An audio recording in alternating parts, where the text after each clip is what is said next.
Saya hanya mengatakan bahwa orang Barat walaupun nggak ngomong hanya, tapi dominannya lebih pada perjalanan keluar, dan orang Timur lebih dominan pada perjalanannya ke dalam. Saya belum lama mendapatkan kata-kata dan cara menjelaskan yang dengan resolusi lebih tinggi lah, resolusi lebih tajam. Ini terutama kemarin kepake kalau ada yang teman-teman mengikuti Twitter saya ketika saya ditanyai soal Al-Quran itu fiksi gitu loh. Saya terpaksa menjawab waktu saat itu. Tapi premisnya begini, ada keluar ke dalam itu premisnya seperti ini. Kita selalu mengatakan mencari sesuatu yang nyata. Kalimat nyata itu kan gak gampang didefinisikan. Saya gak seneng kalau ada sebuah kalimat gak jelas artinya, batasnya itu saya gak seneng. Nyata itu apa sih? Nyata itu ada, atau nyata itu ada berarti imajinasi saya nggak nyata berarti. Padahal menurut saya itu sangat nyata. Cemburu itu nggak ada bentuknya, tapi Anda yang sudah nggak jomblo misalnya punya pacar merasakan pedihnya yang namanya cemburu. Itu nyata, jangan ngomong nggak nyata itu, bikin Anda menderita kok. Jadi nyata itu apa sih? Terus kemudian saya mendefinisikan begini aja lah gampangnya. Nyata itu adalah sesuatu yang kita merespon kepadanya, yang kita berubah, yang kita merespon itu dia punya akibat terhadap kita, sehingga kita berbuat sesuatu terhadap sesuatu yang nyata tersebut. Nah kemudian kenyataan ini ketika saya gali lebih dalam, kenyataan ini menjadi cabangnya dua. Yang kemudian di Barat itu kemudian dipelajari dengan sains. Kenapa saya ngomongnya keluar? Karena yang dipelajari adalah kenyataan yang di luar, kenyataan alam, kenyataan ada pohon, kenyataan ada bintang, ada bulan, ada dan segala macam benda-benda ini nyata. Kemudian itu yang disebut fakta. Kemudian karena ada fakta, kemudian disebut fiksi karena dia tidak nyata. Definisi dari fiksi ketika saya ngomong baca KBBI itu, fiksi adalah sesuatu yang tidak nyata. Aku kan nyata nggak gitu, itu kan fakta. Kalau fakta itu sesuatu yang bisa kita sama-sama pegang, bisa sama-sama kita lihat, bisa sama-sama kita alami, itu sesuatu yang fakta. Tapi ada kenyataan lain yang bukan fakta, kenyataan lain yang disebut sebagai makna. Fakta sama sekali berbeda dengan makna. Yang ini yang saya sebut sebagai perjalanan ke dalam. Itu ada kenyataan berbeda yang disebut, yang kemudian menjadi makna tersebut. Jadi ketika kita hidup di dunia, ada dua yang selalu berinteraksi, feedback loop, selalu ngelup, selalu bolak-balik interaksinya. Ada fakta, kita punya pemaknaan. Ada fakta, kita punya pemaknaan. Misalnya begini, kalau Anda jomblo, saya selalu memberi contoh jomblo karena itu paling nyambung. Kenapa paling nyambung? Karena menurut penelitian ketika orang mendapatkan penderitaan itu ilmunya paling gampang masuk. Jadi saya ngomong pakai bahasa jomblo ini. Misalnya saya sebutkan sebuah fakta pada jomblo. Ada cewek berkedip matanya kepadamu. Ting, ya kan gitu. Kalau kamu suka sama cewek itu kejadian yang menyenangkan atau tidak? Langsung deg-degan tuh iki. Iso teratapan nguyuh. Wah, iso jan keringat. Wah, itu jadi. Tapi senangnya itu kan ketika kamu memaknai ting mata itu tadi. Sekarang yang berkedip, cewek yang berbeda, yang tidak kamu senangi misalnya. Maknanya sama sekali berbeda, padahal faktanya sama-sama berkedip, betul nggak? Jadi ada dua hal yang sama sekali berbeda, yaitu ada fakta, ada makna. Bahkan, aku ngasih sedikit ngasih warning kepada teman-teman ya. Bahkan masa lalu itu bisa sama sekali berbeda secara makna, walaupun faktanya tidak berubah. Karena masa lalu nih, faktanya sudah terjadi, jadi dia nggak bisa berubah. Misalnya Anda punya pacar, Anda ngejak dia nonton film, ngeraktir makan. Dia minta beliin baju, walaupun utang kamu beliin baju. Itu kamu melakukan dengan terpaksa atau tidak? kalau sama pacarmu sendiri. Dan itu menyenangkan kan, aku berjuang demi pacarku, aku menyenangkan. Ini hal yang positif melakukan itu secara makna nih. Tapi suatu hari kamu dipegat sama bojomu hanya alasan karena nggak mandi 2 hari misalnya gitu. Atau gini, kamu tiba-tiba melihat pacarmu jalan sama cowok lain. Hanya satu kejadian itu membuat semua fakta yang pernah kau lakukan punya makna yang berbeda. Cek goblok ya aku mbiyen jajak-jajak ke barang gitu. Kok aku pekok tenan to ora ndelok-ndelok, nggak bisa melihat tanda-tanda itu kan. Jadi fakta yang sama bisa punya makna yang sama sekali berbeda. Betul nggak? Paham yang maksud saya ya? Jadi kalau saya ngomong ditanyain, jadi apakah Al-Quran itu fakta? Apakah dia fiksi atau bukan? Kalau dia melihat hanya fakta kenyataan sebagai fakta, Quran tulisannya kamu nggak bisa memverifikasi semua cerita itu terjadi sebenarnya. Karena nggak ada yang bisa lari ke masa lalu, nggak ada yang bisa memverifikasi.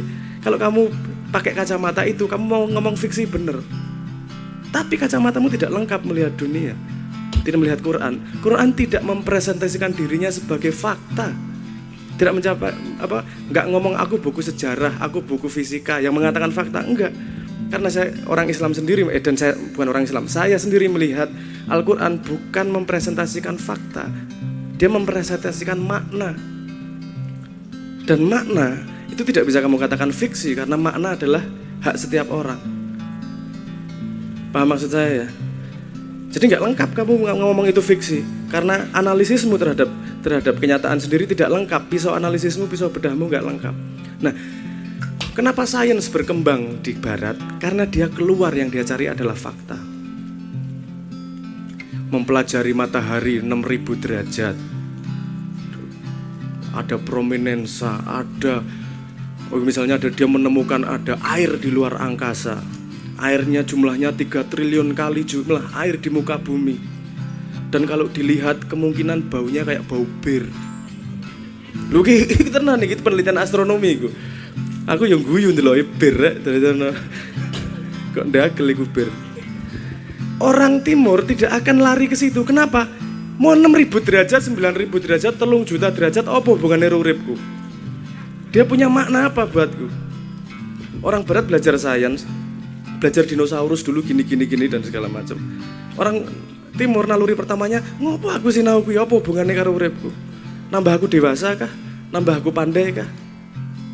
Ada naluri dasar seperti itu. Walaupun semakin modern, ini yang nalurinya pada makna ini mulai belajar fakta, dan yang nalurinya pada fakta mau mulai belajar kepada makna. Karena Indonesia ini ya pengen belajar fakta, jadi pendidikannya dan segala macam mengiblat kepada barat tanpa mengetahui intisari ini. Jadi faktanya tidak ditemani makna. Jadi ya ngomongnya nanti jadi gini, pendidikan karakter caranya adalah dengan ngajari P4 apal sila-sila Pancasila beserta butir-butirnya. Itu kan nggak masuk akal itu. Karakter itu urusan makna, urusan kamu membuat keputusan terhadap hidup.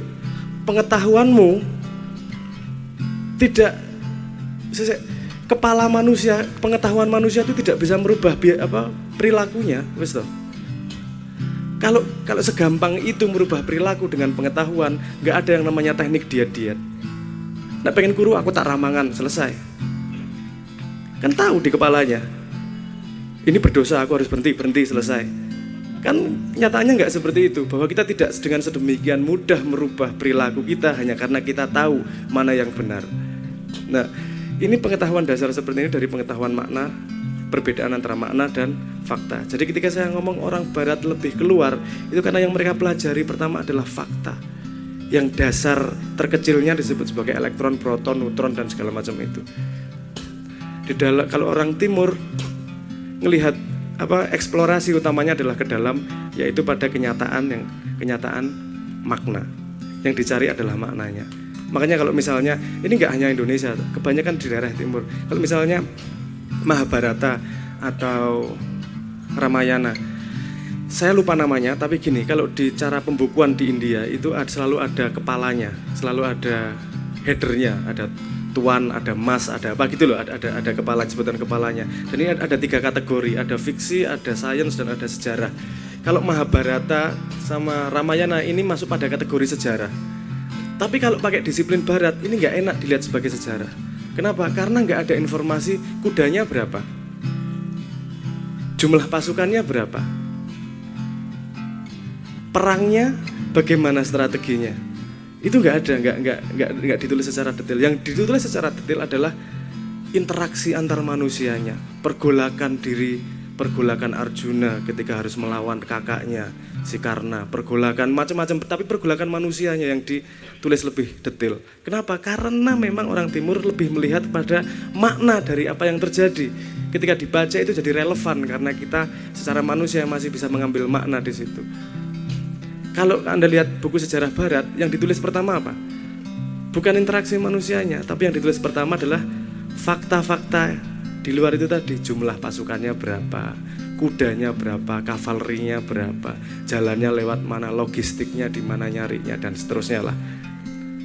Jadi ketika saya mengatakan orang barat keluar, itu adalah bagaimana mencari fakta. Manusia timur ke dalam adalah bagaimana dia mencari makna. Dan sepemahaman saya dua itu sama-sama pentingnya. Kalau ngomong fakta, ayat Al-Quran tidak pernah berubah, itu aja. Tapi kalau secara makna, dia bisa berkembang dan berubah setiap saat. Kita baca hari ini, kita baca esok hari, sebulan kemudian, maknanya bisa berubah sama sekali pada ayat yang sama. Dan itu yang menumbuhkan manusia, karena kita selalu mencari makna, bukan mencari fakta.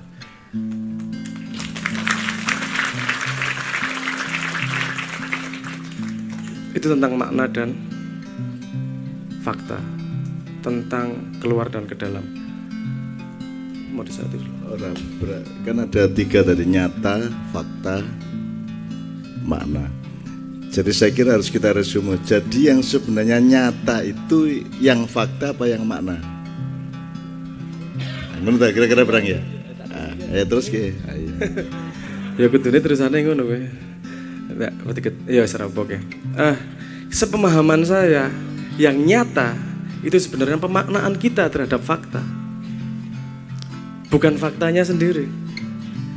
Tanah, sama-sama tanah, kita akan bereaksi berbeda kalau tanah itu tanah orang lain atau tanah warisan.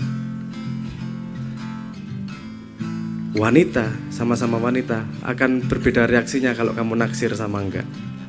Dan yang lebihnya kita lebih bereaksi terhadap makna ketika kita memaknai sesuatu. Jadi yang nyata itu sebenarnya lebih kepada makna.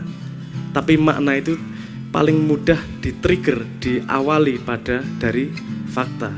Kita terinspirasi makna ketika kita melihat fakta, ketika kita membayangkan fakta.